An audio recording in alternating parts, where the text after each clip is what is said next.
Good morning, all of you. Now I am going to explain virtualization in cloud computing. What is virtualization?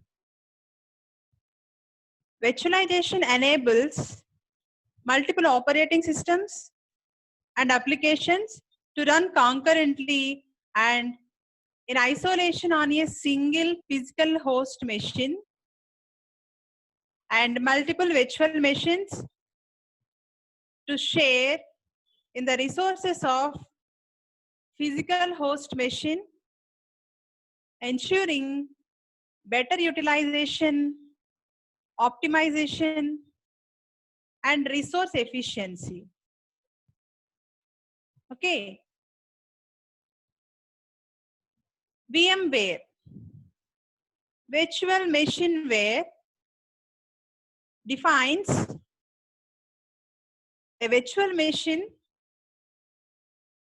as a representation of a real machine using software that provides an operating environment which can run or host a guest operating system. Okay. What is hypervisor?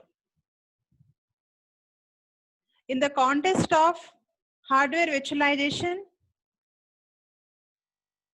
the software abstraction that separates the operating system from the hardware is called the hypervisor or virtual machine monitor. Hypervisor creates a virtual platform onto which operating system instances may be executed. Okay. This allows the hardware platform to be shared by multiple operating systems and application sets, making it more cost effective.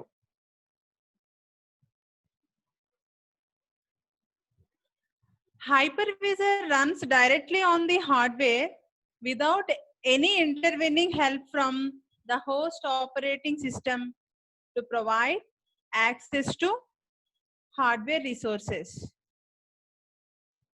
The hypervisor is directly responsible for hosting and managing. See the diagram. The diagram represents native hypervisor, hosted hypervisor. Native hypervisor virtual machine are running on type 1 hypervisor and it's in turn run on hardware platform.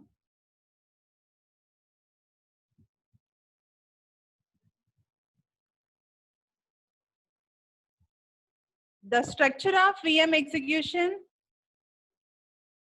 and its underlying support from hypervisor or host operating system shown below. This diagram represents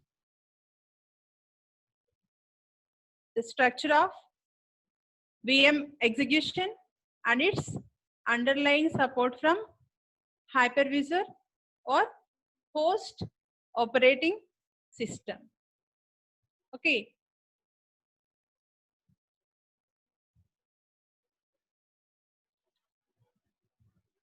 Host machine. Host machine is a physical machine running the virtualization software. The virtual machines utilize the physical resources, that is memory, hard disk space, and CPU, and other resources, that is network access, implemented on the host machine. The host machine is therefore the physical machine, that is server, containing the physical resources, that is hardware, and which the virtual machines reside. Guest operating system. It is an operating system running in a virtual machine environment that would otherwise run directly on a separate physical system. The guest operating system, therefore, resides within the virtual environment, utilizing the host operating system resources.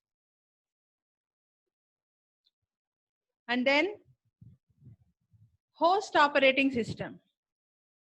It is the operating system software installed on the physical host machine.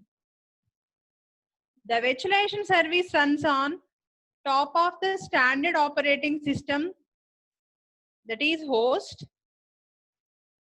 The host operating system is the layer on top of the physical infrastructure layer. Okay.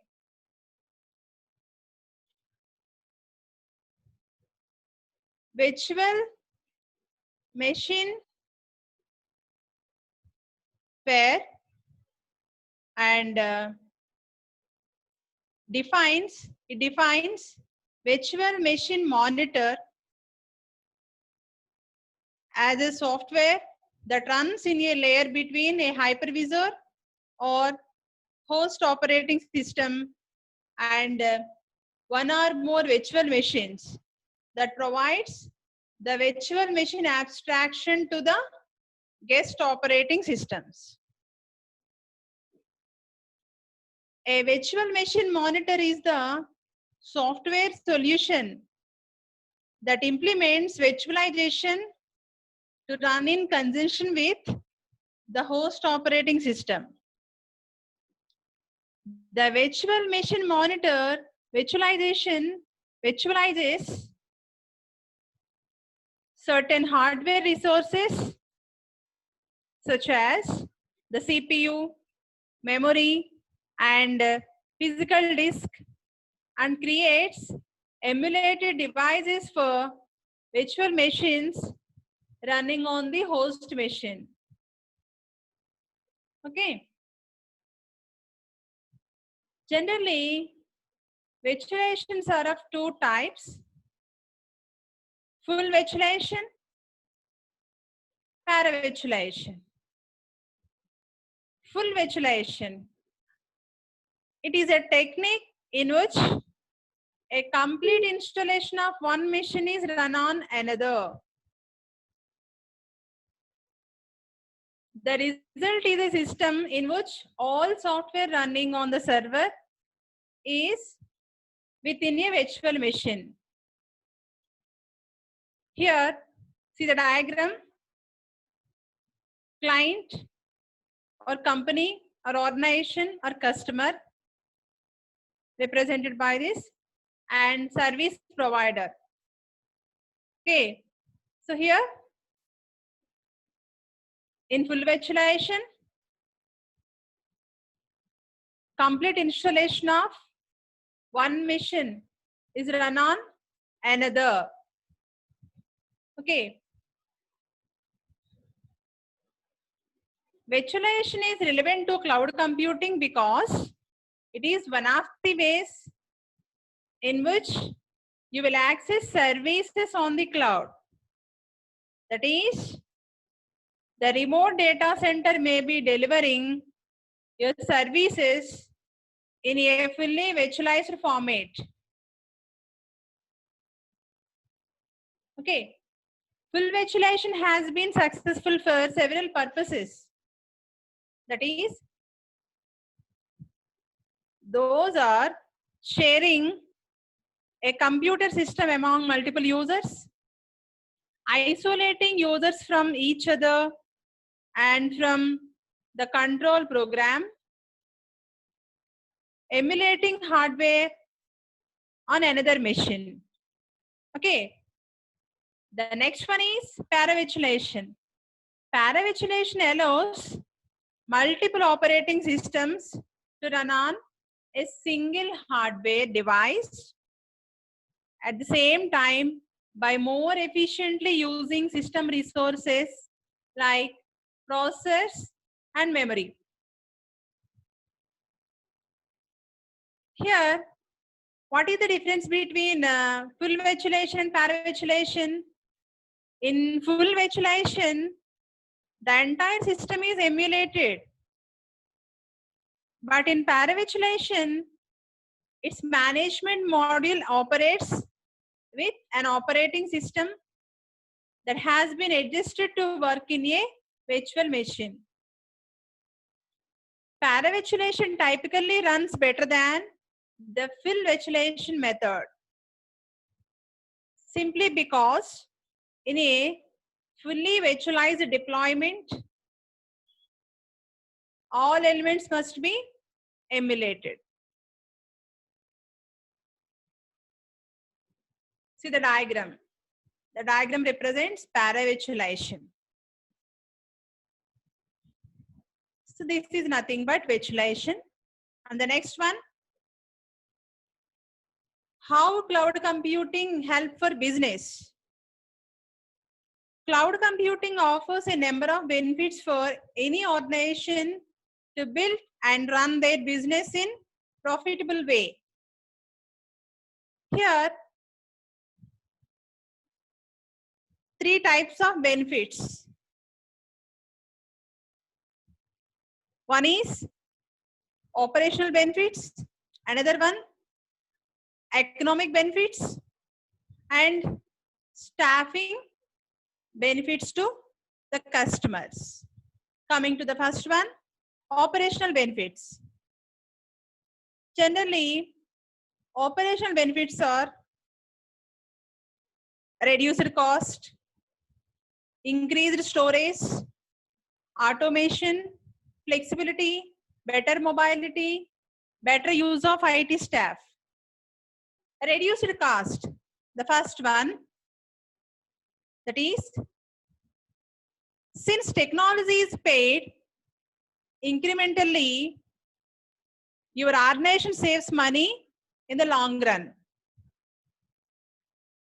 The next one, increased storage.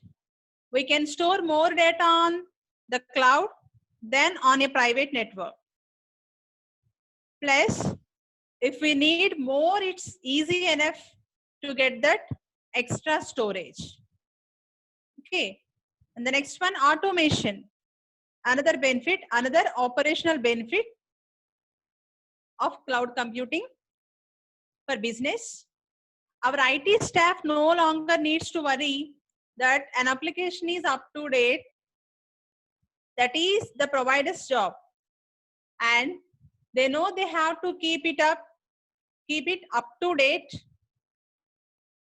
or they will start losing customers. The next one, flexibility. We have more flexibility with a cloud solution. Applications can be tested and deployed with ease. And if it turns out that a given application is not getting the job done, we can switch to another. And the next one, better mobility. Users can access the cloud from anywhere with an internet connection. This is ideal for road warriors or telecommuters or someone who needs to access the system after hours. And the last one, better use of IT staff. IT staff no longer has to worry about server updates and other computing issues. They can focus on duties that matter rather than being maintenance staff. These are the operational benefits by the cloud computing for business. And the next one, economic benefits. Some of the economic benefits for business people by the cloud computing, those are people, hardware, pay as you go, time to market, etc. Coming to the first one, people. Manpower can be reduced and the cost can be less towards staffing. Next one, hardware. With the exception of very large enterprises or governments, major cloud suppliers can purchase hardware, networking equipment, bandwidth, and so forth much cheaper than a regular business. That means if we need more storage, it is just a matter of upping our subscription costs with your provider instead of buying new equipment. The next one, pay as you go. Think of cloud computing like leasing a car. Instead of buying the car outright, we pay a small amount each month. It is the same with the cloud computing. We just pay for what we use. But also like leasing a car, at the end of the lease, we don't own the car. And the last economic benefit, time to market. One of the greatest benefits of the cloud is the ability to get applications up and running in a fraction of the time we would need in a conventional scenario. Let us take a closer look at that and see how getting an application online faster saves our money. Before the cloud, launching a startup meant using either an underpowered or inflexible host or an overpriced self-host. These are the main economic benefits for the business people by the cloud. And the next one, staffing benefits to the customers. The consumer benefits from cloud computing in a number of ways. For example, no software installation or maintenance. That means no more 1,000-page planning and implementation guides. Shorter deployment time. It takes only a few minutes to spin up a new server rather than the months it would normally take to plan, prepare, test, and deploy. Worldwide availability. By using a cloud, your users can access data and applications from anywhere they have internet access. The last one, service level agreement. If you have an SLA, then we are guaranteed that level of service. And if we report any bugs, the vendor will fix them, and but we don't have to hassle. These are the benefits provided by the cloud for business people. And the next concept, Thomson Reuters. Thomson Reuters is a company that provides information to a wide range of clients, lawyers, accountants, scientists, reporters, and a host of others. For the most part, they have nothing in common, but the need to get information. Providing that information is what Thomson Reuters is all about. Thomson Reuters calls itself the world's leading provider of intelligent information for business and professionals. Thomson Reuters wanted to give its customers a better, more intelligent way to search for information than they were providing at this time. Their solution was to adopt a Microsoft software plus service solution. They integrated Microsoft Live Search with their own search engine and databases. When information is requested, both Live Search and Thomson Reuters databases are scanned for the information, and Thomson Reuters analyze the results to return the best information to the client. Here, the system works in the way That is, a customer access Thomson Reuters information service, which can be a web application or a window-based application. And another way, once a search is initiated, the request is passed to the Thomson Reuters intranet to the Thomson Reuters Web Plus service layer. Then the service layer begins two actions concurrently. It applies its custom business logic to the request and getting relevant information from it. The service layer returns the information to the client. Thank you all.